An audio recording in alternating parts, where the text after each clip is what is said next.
I'd like to greet all my viewers. Um, Tonight, I want to talk about our former president, Jerry Rawlings, who passed away in November last year. In a few weeks' time, it will be his burial, and I want to talk about that burial for a few minutes. I hope you spare me these moments of your time to take a good listen to my humble suggestion and what I have to say. Okay? We all know Jerry Rawlings made a coup d'etat that he called a revolution on the 31st of December 1981. He overthrew the government of Dr. Hilary Liman and the PNP regime on the 31st December 1981. And he characterized the Liman government or the PNP government as the worst in Ghana's history. This was a blatant lie. The Liman government had been in power for just about 2 years, and they were slowly building the economy and bringing things back to their proper place, because a mess had been left by the previous military regime, which we all know was a champion, and General Akufo. And then also, so they were bringing things into their proper place and trying to make things in order. Just 2 years. They had been in power for just 2 years when Jerry Rawlings, a 34-year-old army officer, overthrew them and characterized them as the worst government in Ghana's history. I know Liman, as part of their reconstruction efforts, even imported Tata buses and cutlasses. We all know was the wrong way cutlass, because that cutlass from China was used to hack bamboo trees. You see, we don't have bamboo in Ghana, so the Chinese use that type of cutlass to cut down bamboo trees. You see, so there was a lot of hue and cry about those wrongly shaped cutlasses when they arrived. But that was part of the Liman government's effort at reconstructing the economy. You see, because a mess had been left up by the previous military regime. You see, with the AFRC in their short period could not also fix, because they were in power for just 3 months. The AFRC, I mean, you know. So this is what the Liman government was trying to do. In fact, I remember in those days, I used to go to the African Research Library to study. And I remember I found a book by the PNP government, a propaganda book by the PNP government, which was entitled 2 Years of Reconstruction and Development, or something like that. I glanced through the book, and it was interesting what they had started to do and how they have started to put the country on its right footing, the economy in particular. Okay? Now I remember going back to that same library and asking for that book, because I couldn't find the book. This was after the Rawlings coup on 31st December 1981. I was asking about the book. I couldn't find the book. I called the library people. I asked them, where is such a book?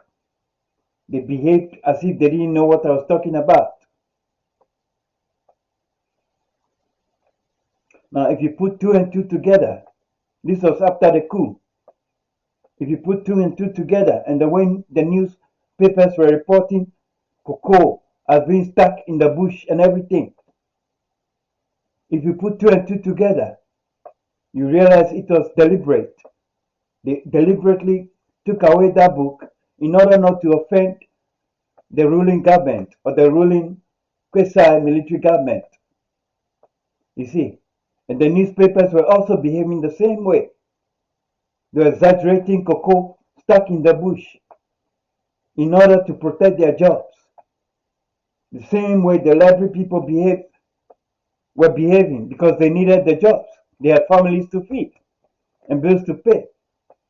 So they had to be on the good side of the military government or the quasi-military government. So that book was thrown away or removed from circulation. You see. Okay. So that's how Jerry Rawlings started his government in 1981, December 31st, December 1981. Now, what do we see? He blamed the Liman government and called them the worst government in Ghana's history. Okay? And he said 2 years for Dr. Liman, or 2 years to wait for the election, because we would have election in 2 years' time. He said 2 years to wait was too long, and the Ghanaians could not wait for another 2 years. They had waited 2 years for the Liman government and given Liman 2 years to fix the economy, and that was too long. They couldn't wait another 2 years to the election. You see. But what did we see? When Jerry Rawlings came into power, he was in power without election and without a parliament for 11 years. 11 years Rawlings stayed without election and without a parliament. It was dictatorship, pure and simple dictatorship. Okay? Now, my reason for making this video is a humble reason.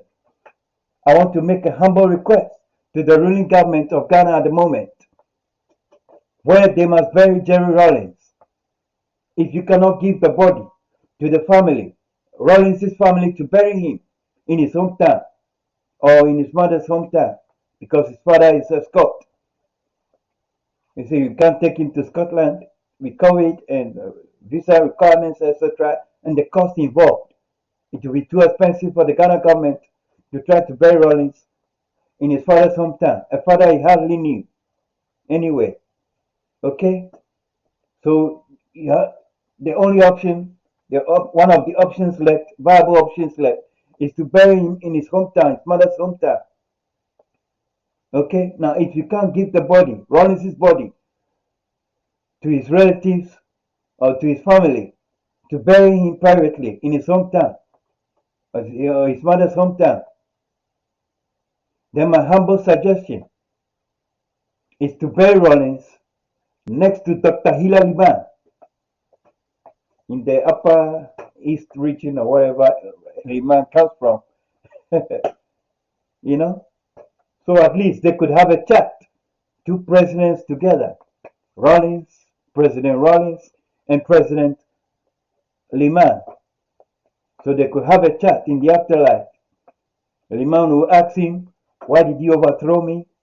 And then Rawlings will say he was starting a revolution, a Cuban revolution, whatever revolution he calls it. Okay? We've never had a coup d'etat that was called a revolution before in Ghana. Now I want to tell viewers what a revolution really looks like, or what a revolution really is. We all know Ghana had independence or became independent on the 6th of March, 1957. So Ghana became an independent country on the 6th of March, 1957. Guess what? By the end of 1962, some 5.5 years later, 25 African countries had gained their independence. 25 African countries and states had gained their independence. By the end of 1962. 25 African countries had gained their independence from colonial rule. That was a revolution across Black Africa. Okay, so you don't call a coup d'etat a revolution. A revolution is something big, a complete change. It was not a revolution. It was nothing like the revolution we had in 57 through at the end of 1962, when African countries were gaining their independence left and right. You see. Okay. So my humble request is to bury President Jerry Rawlings, or whatever we call him, just call him Papa J, JJ, whatever, silly nicknames. Bury Jerry Rawlings next to Hilary Mann, next to President Hilary Mann in the Upper East region, and invite just a few dignitaries and African leaders. It shouldn't be something grander, something big that we spend a lot of money on his burial. You see, we can save money. We don't have to waste a lot of money on the burial of Jerry Rawlings. Okay, I mean, he was attacked. Let me ask you this question. Let me ask my viewers this question. Who takes a tape recorder to a firing squad? Who takes a tape recorder to a firing squad? Jerry Rawlings took a tape recorder to the firing squad of Amatekwe, who was blamed as part of a gang that assassinated the judges, the High Court judges. Okay? Now we all suspect that those who were killed, Amatekwe, and those who were arrested, Amatekwe and others, were not all the people who were involved in that murder, the murder of the High Court judges. You see, there was other people that Rawlings knew were involved. There were other people. It has been rumored Captain Kojo Chikata may have been involved, and he probably drove Amatekwe around, showing him where the judges were staying, etc. Okay? Now that rumor has lingered on for a long time, and nothing has happened to Kojo Chikata. Nothing, because he was a member of the PNDC and he was a close friend of Jerry Rawlings. But Kojo Chikata has been blamed for some murders that happened in the Volta region. You see. Now Rawlings protects his people and uses Amatekwe as a scapegoat. It's been said Amatekwe kept saying in Ghana, Agbemi Shefe Noko, Agbemi Shefe Noko. Because he knew he was being blamed for the murder of the judges, and probably there were others involved, and probably it wasn't even his idea to kill any judge or anybody for that matter. You see? But he was being used as a scapegoat. I mean, look, I don't believe even Jerry Rawlings deserved even to be president of Ghana. I mean, if he had formed a party or joined one of the political parties and rose to the leadership position, then he could argue that he deserved to be president. But it was through that coup d'etat 11 years of dictatorship on the poor people of Ghana. That gave him all the money and the whatever, the popularity and everything to run for presidency and form that PND, whatever, NDC. Okay? I'm just made this video to ask the Ghana government to bury Jerry Rawlings next to Dr. Hilary Liman. I mean, they could have a chat. They know each other. They could have a chat in the afterlife. Okay? Because Rawlings feels he's whatever, Castro or something, or starting a revolution. It was nothing like the Castro revolution, the Che Guevara revolution. The only thing that's similar between Fidel Castro and Jerry Rawlings was a beard. Rawlings wore that beard, and we know Fidel Castro wears a beard or wore a beard to the day he died. Okay, he was nicknamed the beard. Other than that, there was no similarity. There was no similarity between the revolution, Cuban Revolution, and the so-called Ghana Revolution of 1981.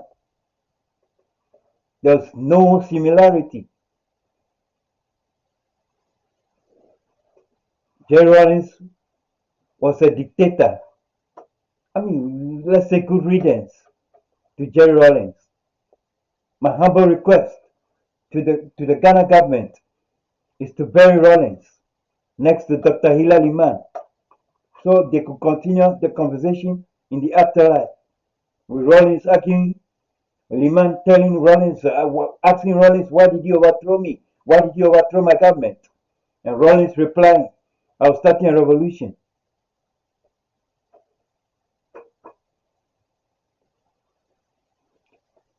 Other than that, if you give Rawlings a state burial, you bury him where?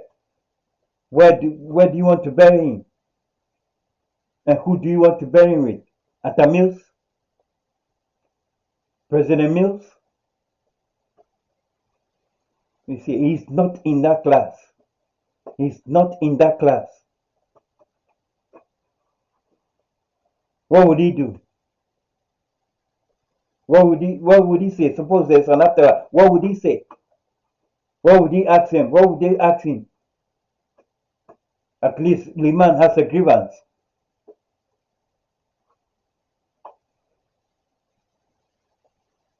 So my humble request to the government of Ghana is to bury Rawlings next to Dr. Hilary Liman.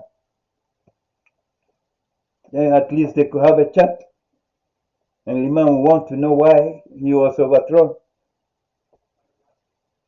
You see. But the coup d'etat of 1981, December 1981, was simply a coup d'etat. It was nothing else. It was not a revolution. I've already told you what a revolution looks like. Ghana became independent on the 6th of March 1957. By 1962, 25 African countries and states had gained their independence from colonial rule. That was a revolution across Black Africa.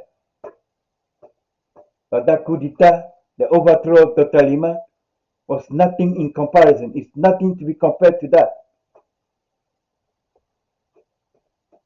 You see. So it was not a revolution at all. It was simply a coup d'etat and nothing else. So I once again say bury Rawlings next to Dr. Liman. Maybe we could call that to a revolution. Now I want to thank you all for spending your time. I hope you subscribe and continue to come for more videos. Thank you so much. Goodbye.